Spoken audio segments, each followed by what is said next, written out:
እንግዲህ ዛሬ የሩታን ወዳጅና ጠላቶች በግልጽ ያየንበት ቀን ነው ማለት ነው። ይሄን እንግዲህ ሩታም አስተውለዋለች ብለን ተስፋ እናደርጋለን። ሰላም ሰላም፣ ጤና ይስጥልኝ። እንዴት ናችሁ? ለዚህ ቻናል አዲስ ከሆናችሁ ሰብስክራይብ በማድረግ ቤተሰቦቼ እንድትሆኑ ጋብዛለሁ። ቪዲዮ ላይክ በማድረግ ጀምሩት። እንዲሁም ቪዲዮን አይታችሁ ስትጨርሱ የእናንተን ሀሳብ አስተያየት ኮመንት ላይ አስቀምጡልኝ። እንግዲህ ዛሬም እንደተለመደው በአዲስ ቪዲዮ ተገናኝተናል። እንግዲህ ዛሬ የሩታ ወንድም መጥቶ ነበረ። እውነት ለመናገር አመጣጡም መምጣቱም እጅግ በጣም መልካም ነው። ደስ የሚል ነገር ነው የተፈጠረው ማለት ነው። ምክንያቱም እንግዲህ ሰሞኑን እያየን እንደነበረው ዳኒና ሜሪ እንግዲህ ደስታን ወደ ሩታ ቤት ለማስገባት ሲሞክሩ አይተን ነበረ።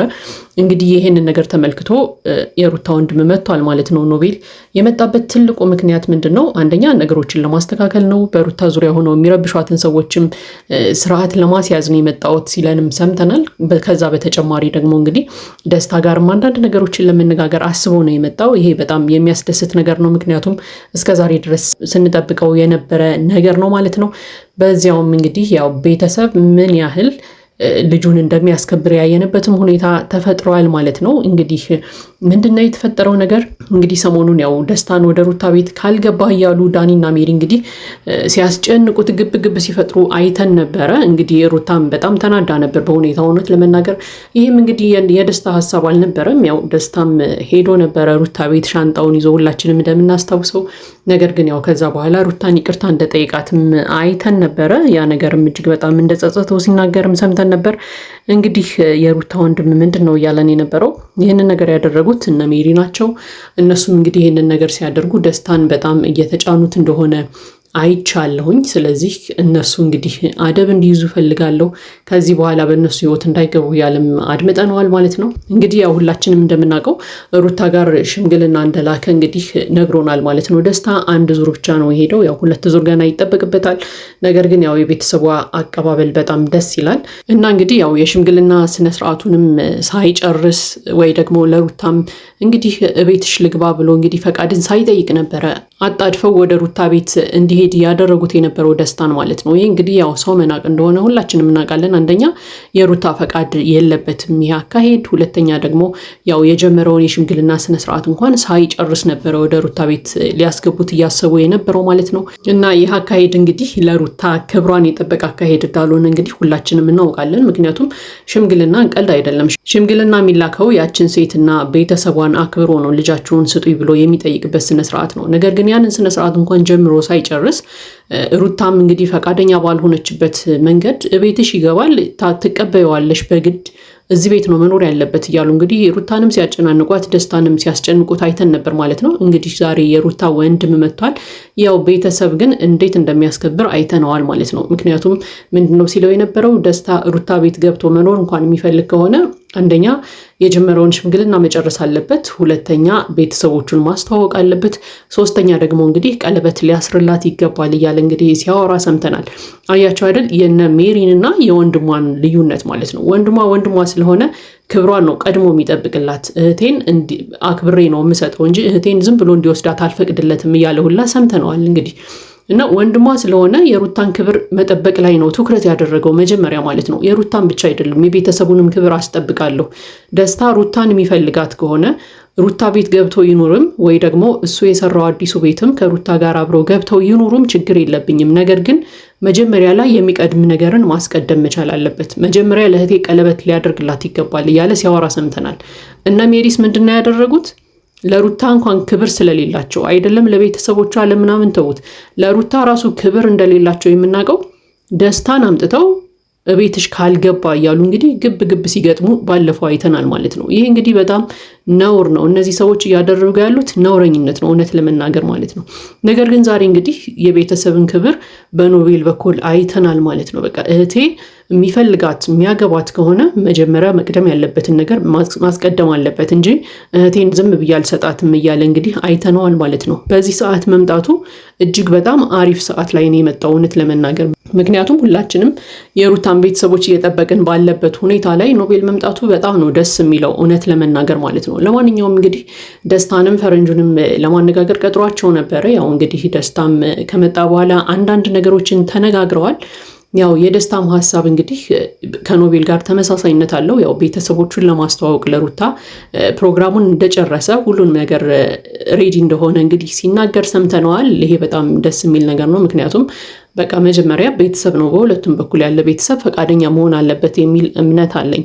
ነገር ግን ያው ደግሞ የደስታ ቤተሰቦች ሩታን ይቀበሏታል አይቀበሏትም የሚለውም ነገር ደግሞ በሂደት የምናየው ነገር ነው የሚሆነው። ምክንያቱም ሁለት ሰዎች ሊጋቡ ሲያስቡ በወንዱም በሴቷን በኩል ያሉ ቤተሰቦች ፈቃደኛ ቢሆኑ የተሻለ ነው። ምክንያቱም በቃ ወደፊት ጭቅጭቅ ምንም እንዳይመጣ ማለት ነው፣ መከባበር እንዲመጣ በሁለቱም ወገን ያለ ቤተሰብ ተስማምቶ ሁለቱንም መርቆ ቢሸኛቸው የተሻለ ነው የሚል እምነት አለኝ። እንግዲህ ሩታን ይቀበሏታል አይቀበሏትም የደስታ ቤተሰቦች የሚለውን እንግዲህ ወደፊት የምናየው ነው የሚሆነው። ለማንኛውም ግን አሁን ላይ እንግዲህ ደስታ ሩታን ከቤተሰቦቹ ጋር ለማስተዋወቅ ሙሉ ዝግጅቱን እንደጨረሰ እንግዲህ ለኖቤል ሲነግረው ሰምተናል ማለት ነው።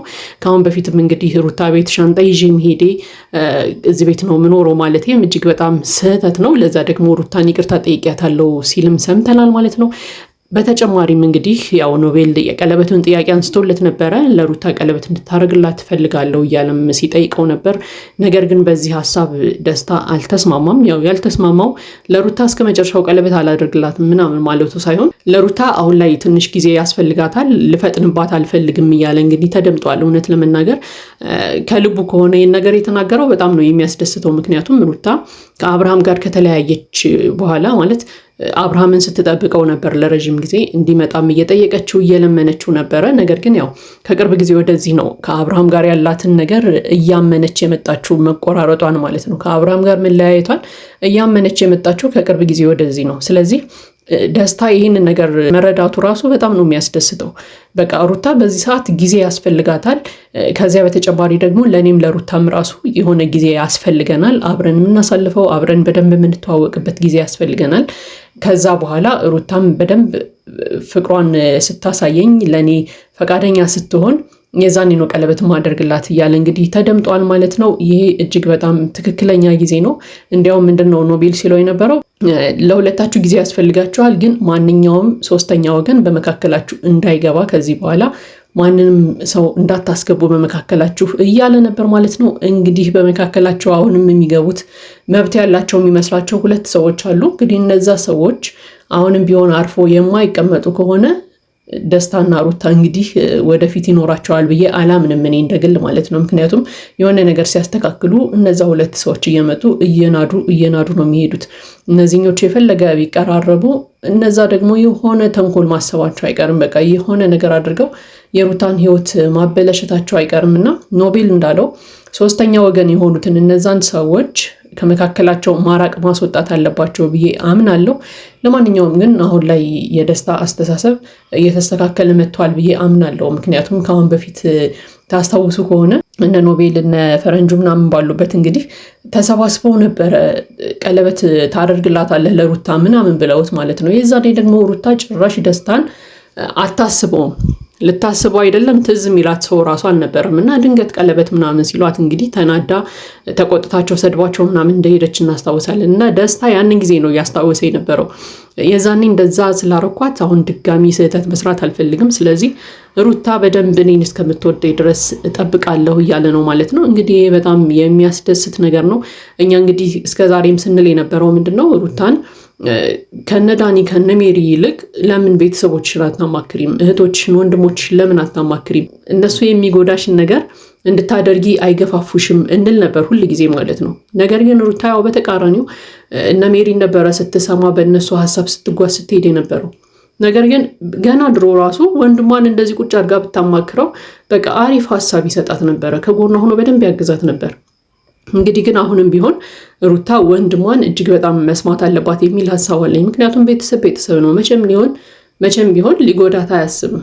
ከእሷ ጎን ሆኖ እሷን ሊደግፋት ሊያበረታት በሀሳብ ሊያግዛት ነው የሚችለው ቤተሰብ እንጂ እንደነ ሜሪና እንደ ዳኒ ሴራ እያሰበ ነገር እያሳሰበ ሁል ጊዜ ህይወቷን ሊበጠብጠው አይችልም። ስለዚህ አሁንም ቢሆን እነዚህን ሁለት ሰዎች ከህይወትሽ አስወጥተሽ ወንድምሽን እህቶችሽን ቀረብ አድርገሽ አማካሪዎችሽ ብታደርጊያቸው መልካም ነው የሚል ሀሳብ አለኝ። ለማንኛውም ግን ያው እንደ ወንድም ኖቤል ዛሬ እጅግ በጣም ሊመሰገን ይገባል።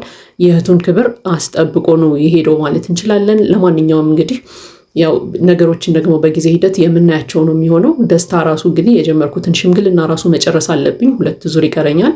እሱን ከጨረስኩ በኋላ ሩታም ለኔ ስሜት በደንብ እንዳላት እርግጠኛ ከሆንኩ በኋላ እኔ ጋር ነፃ ሁና ወደ እኔ መምጣቷን ካወቅኩ በኋላ ነው ቀለበት የማደርግላት የሚል ሀሳብን ተናግሯል። እንግዲህ ይህ እጅግ በጣም የሚያስደስት ነገር ነው። እንግዲህ ቀጣዩን ነገር ደግሞ በጊዜ ሂደት የምናየው ነው የሚሆነው ማለት ነው።